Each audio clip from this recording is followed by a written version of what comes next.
Good, happy Tuesday, everyone.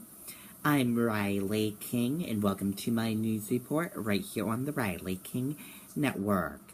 Let's get started. Man accused of flashing pellet gun at undercover police officer.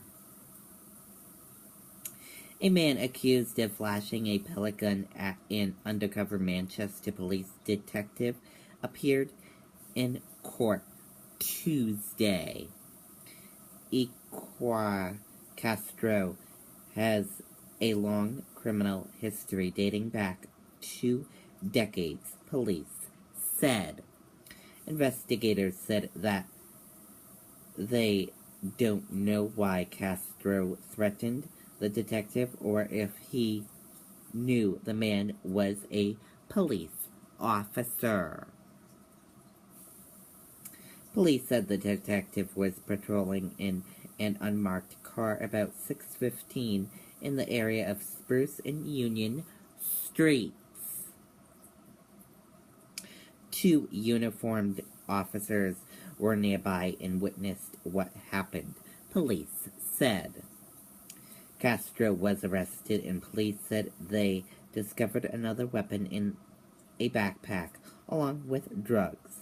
The weapons turned out to be pellet guns, police said.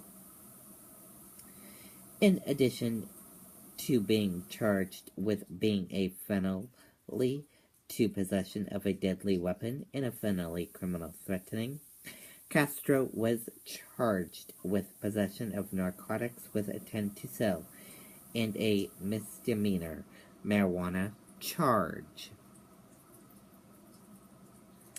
Castro argued for lower bail, saying that prosecutors had their facts wrong and he was never convicted of selling drugs in New York. The prosecutor later admitted that was correct, but the record showed that Castro was convicted of selling of cocaine nearly 20 years ago in New Hampshire.